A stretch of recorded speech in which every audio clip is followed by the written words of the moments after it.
Good morning. Good to see you. Thank you for joining me today for this week's Zhuang Tzu story. Zhuang Tzu. If you're new to our group,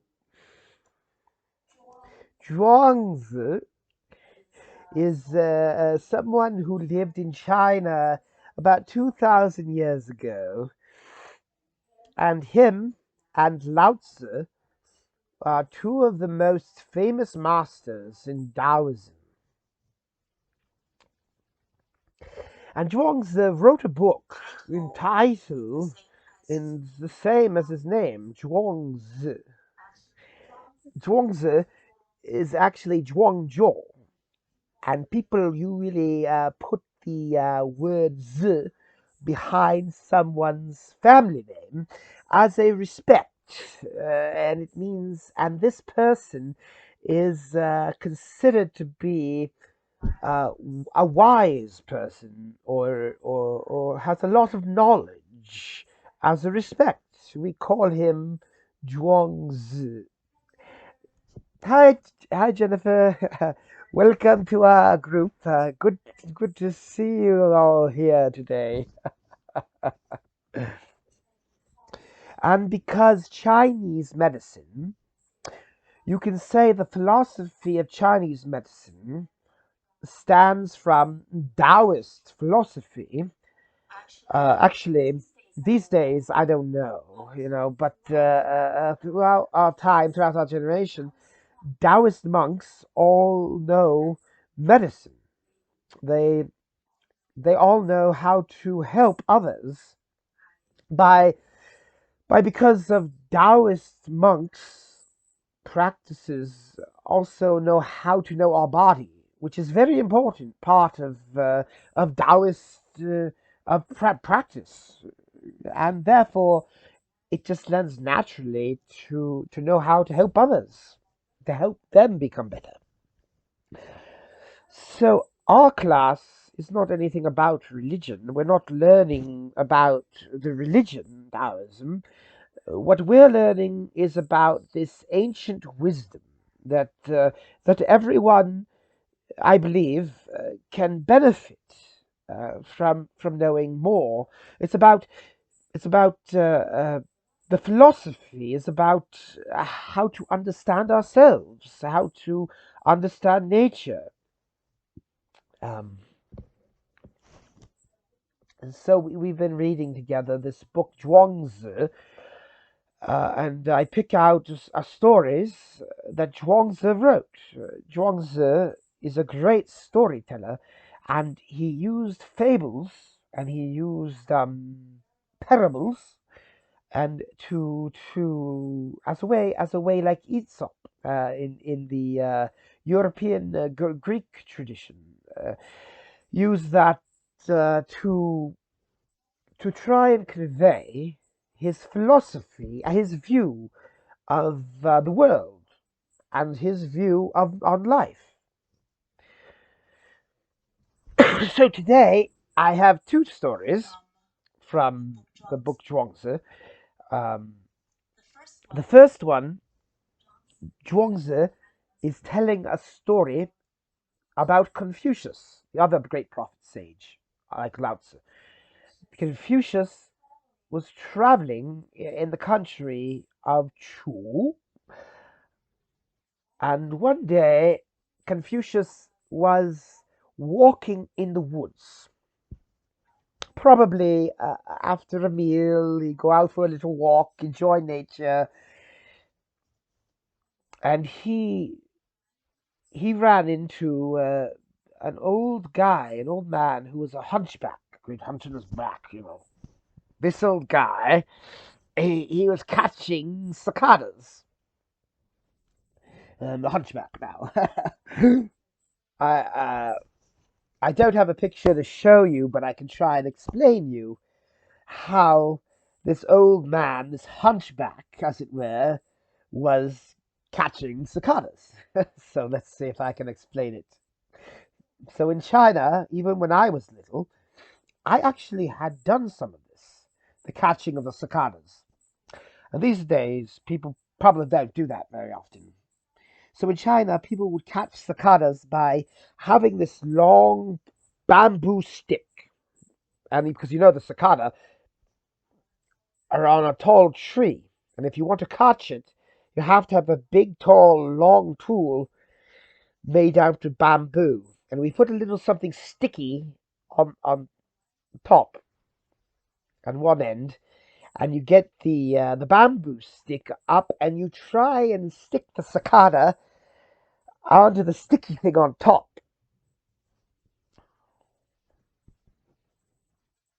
And the old man catched the cicada so he could sell it. So in those times, people would eat the cicadas. They would fry them up. They would they deep fried and put some pepper and salt and pepper on them, and then just good meat they could get in a Chinese restaurant, you know. So the old man was probably catching that as a way of making a living. So Confucius, the great prophet sage, came and he saw the old man, the hunchback. And then you know that he's an old man and he is a hunchback, and he was probably not very strong. You would think he would probably very hard for him to catch a cicada. But I've done it when I was young. It wasn't easy. You know, the cicada would just fly away if you're not really knowing what you're doing. So, however, Confucius noticed that this old man just does it with such ease, you know? It's as if he would just pick up something on the ground. So easy for him, you know? So Confucius was very amazed, and he asked the old man, "Wow, what are you doing is amazing. Do you have a way? You must have a way. You must have Tao. Tao in Chinese means the way." And the old man replied, saying, "Yes, yes, yes, I do have the Tao. I do have the way. Yes, I do." And he said, "I started at practicing balancing two round balls, one on top of the other, and then on the end of the stick. Imagine that. You have the really long stick. In order to catch a cicada, the stick has to be very long. So when you balance two balls on top, he said, when I was able to balance two balls without having them fall off, and I miss very few cicadas. So when I go to catch the cicadas, I miss very few. By the time I can balance three balls without them falling off, then I only miss 10%.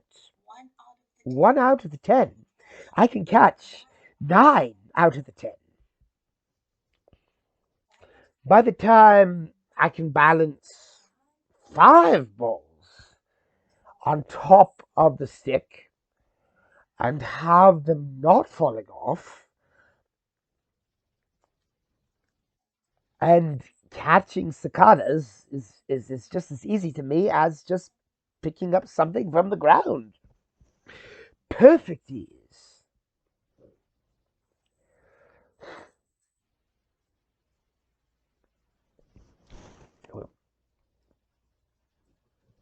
He said, when I catch a cicada, I hold my body like tree trunk, and I use my arms like a dry limb. It's like a dry branch. So imagine your trunk on the ground and you're using a stick as the branch of the dead tree. So you're not moving. So you're stable. You're so quietly, your body is holding us quiet. And what about his mind? He said, even though heaven and earth and the world is so big, there's so many things around me. I only focus on the wings of the cicada. My mind was not distracted. None of the things around me can distract me from my attention to the wings of the cicada. He said, how can I help but succeed if you can get to be able to do what he was saying he was doing? Then success, if catching cicada is just a natural thing to follow, there's no doubt that he won't be able to catch a cicada. After Confucius heard what the old man said, he turned to his disciples, because he was walking his wood with his students, his disciples. And he said he probably knew that this is a good teaching moment. And he told his disciples, he keeps... Wait a minute a second. I want to see the original words. Yung Zhi Bu Fen means he is not dividing his attention. Rather, he is focusing his mind on just that one thing. Nan Yin Bu Shen, which means then Nin is like you can concentrate. Your Shen, this word Shen in Chinese has like a variety of meanings, and they're all related. For example, like God is Shen, like a Buddha is any of these celestial beings, meaning Shen. And Shen also can mean our spirit, but it also can relate it to our mind. As a rough way, you can think of it as a non-physical part of ourselves. So we have our body, mind, and spirit are related to our Shen. So we can concentrate our mind. It's as that's what makes this old gentleman successful.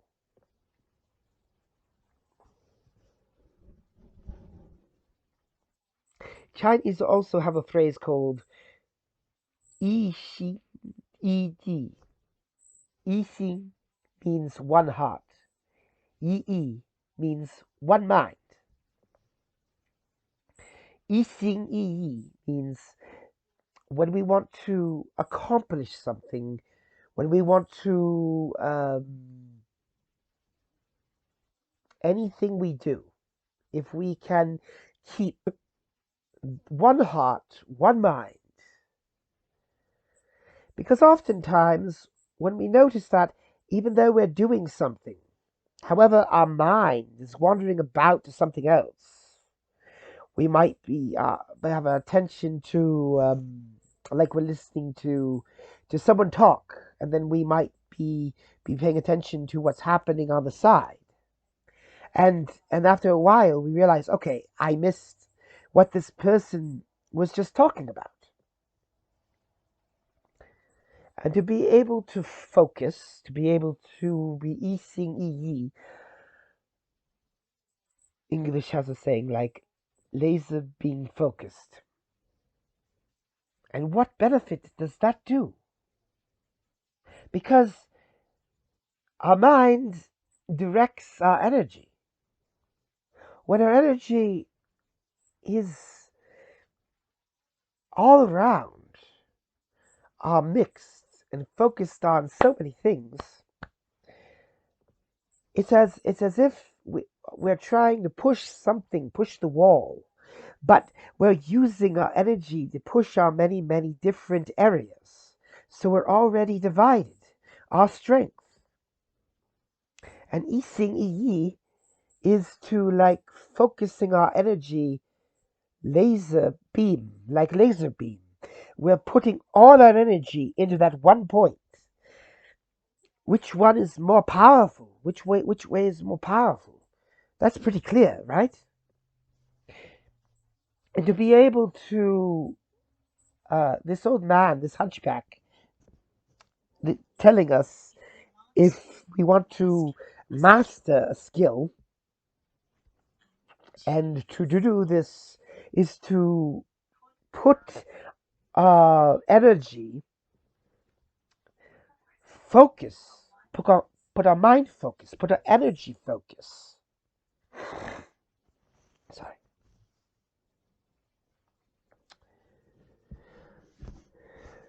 So I remember when I was in grade school, and there was a while I was able to, whenever a teacher is teaching something, it doesn't matter what subject, I was able to not have any other thoughts, and all I in my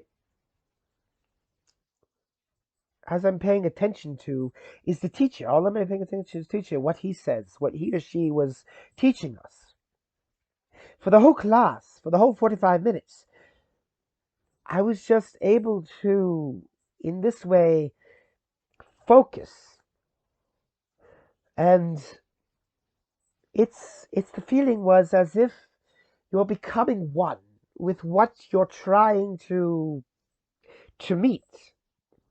In my case, it was what my teacher was. The teacher was teaching me. And to me, at those times, what they were teaching me, because I was not, my mind was distracted, I was able to really get right away, and it was really helpful for learning something for my grades. The benefit from that was good, a very good grade.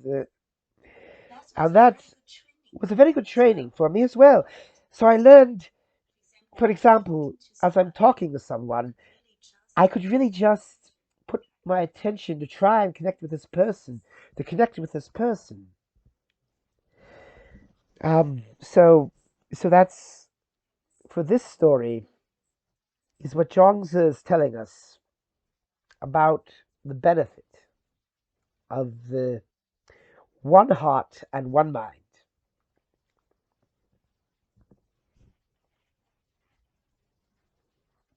So right after this paragraph of the story, Zhuang Tzu shared with us another story. And this story is also about Confucius, Confucius, great prophet sage. And and this one of Confucius's students' name is Yen Yuen, Yen Yuen, Yen Yuen, Yen Yuen. Yen Yuen asked Confucius anyway. He asked him, and these two probably after my guess is after they met this old gentleman, this old hunchback, what they learned from this old hunchback, um, and that prompt this this Confucius student to ask Confucius this question. And Yuen said, the student said, Yuen, I once was on a boat to cross this big body of water, which is called Goblet Deeps. So imagine this big body of water, and it goes down very deep like a goblet, And in this situation, it's not easy. It's not easy. It's not like a very shallow river, and you can just ride boats through the deep water. He says, however, the ferryman handled the boat Wushen. Wushen. It's as if he's some kind of supernatural ability. He handled the boat with such ease. So I asked him, can anyone learn to handle a boat like you do? Like you did? And the ferryman said, certainly. It means it's not just me. Other people can do this too. So he said, if you're a very good swimmer, then you will get you will know how to handle a boat like me in no time. And if you are someone who's good at underwater diving, it's better than a swimmer. You can even know the water even better. You can do underwater diving. Yeah. The ferryman said, then, even if you have never seen a boat before, then you will know how to handle the boat. So Confucius student Yan Hui, he was very amazed at what the ferryman had said. But he didn't understand. He said, why someone would who's never seen a boat can handle this boat as good as a ferryman. So he asked the ferryman, but the ferryman wouldn't tell him. And he remembered this story, and he used this story. He brought up the story to ask his teacher, Confucius. Can I ask you what this ferryman meant? Probably the ferryman could tell Yan Hui, the student, probably isn't a very good swimmer. He's not let alone a very good diver. But even if the ferryman tells him, probably wouldn't even understand. But Confucius, the teacher, and told him why. Confucius says, a good swimmer can need no time to learn how to handle the boat. It's because he's forgotten the water.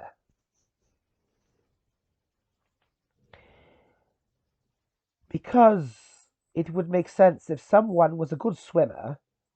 It's not like when he's swimming in the water, he's always thinking about, oh, this is water, I should handle it this way, I should swim in the water this way. It becomes so natural for him. He just does. He just goes in and swims. He's not thinking about the water. So, let's see. Confucius used the word Wang Shui. Shui means water. Wang means forgotten. He's forgotten the water. Wang. And the man who is very good at swim underwater diving. And even though he has this in a boat, he knows how to handle it.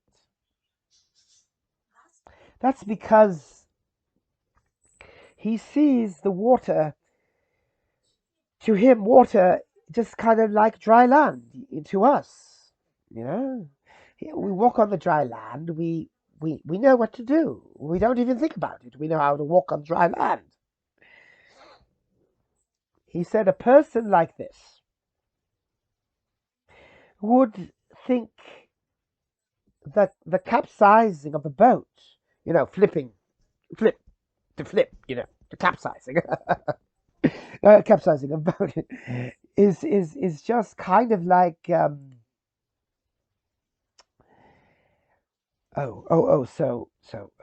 let me go back a little bit here. So the good diver was seeing the water as on the dry land, as if a little hill, and he sees it's the capsizing of the boat is just like the backsliding off a cart.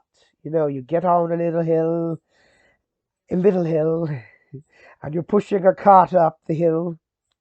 Maybe it's a little bit too heavy, and it has to go back a little bit. But it's no big deal. Says Confucius continued to say that for a person like this, he might experience all sorts of things. In Chinese, we say, "Wan Wu," 10,000 things, used to represent like everything around him, could become capsized or backsliding or at the same time in front of him. However, this can hardly get at him and not affect what is inside. So, where could he go and not be at ease? Yeah. So no wonder he'll be able on a boat and nothing outside can affect the inside. So you stay and have a stability on the inside, and you're not afraid of being on the boat, even if it gets capsized.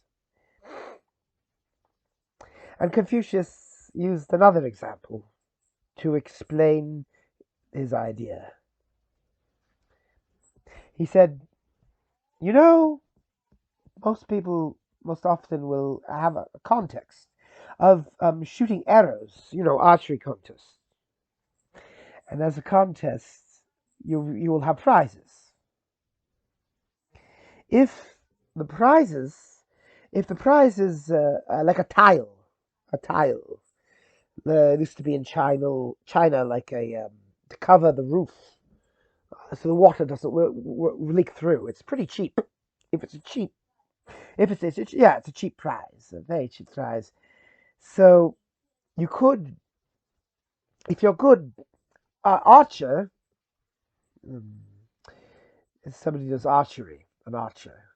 If you're an archer, and you could probably exhibit your good skill, and you do it pretty well. So, however, if we change the prize to here, I don't know. Let's see, a belt, a fancy belt buckle, for instance. Yes, traditionally Chinese men wear clothes and they'll have a belt around their waist, and that you can put a belt buckle on the belt so that they can hold things. For example, like their bow or their sword. So certainly a more expensive prize than just a tile, a roof tile. So, and then you may start to worry a little bit. This might affect your aim. Because if I would really like to get this, you get distracted by these thoughts. So it says if the prize was changed to real gold, very high prize, then people can turn to become a nervous wreck. You know, you lost your cool because the prize is so high. You really want to get it. You get really nervous, you start to feel your hands start to get sweaty, you start shaking, and then the result is more likely that we won't be able to 100% exhibit, use our skills, even though we're very good at doing. be very good at archery. And Confucius says, for this person, the skill is the same in all three cases.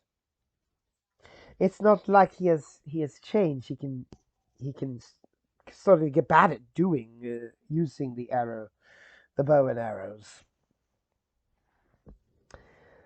But because one prize means more to you than another, you can lack outside considerations. You cannot let outside considerations weigh on your mind.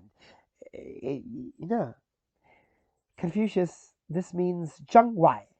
Wai means the outside factors. Why? Zheng means paid attention, put weight, importance to outside issues or things.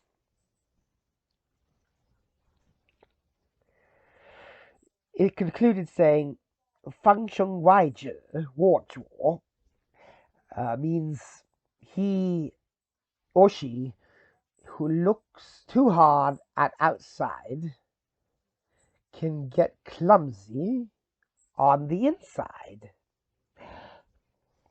Meaning, or letting the outside affect you, what's inside of us.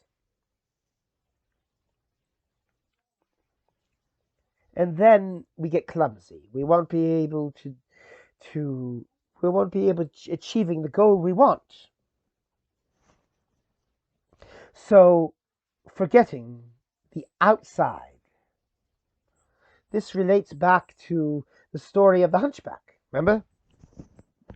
Who the Hunchback was paying attention to his goal, which is the cicada. And he says it doesn't matter what's happening around me. He won't be able to distract me. So he means he's forgotten the outside. And he's able to reach his goal.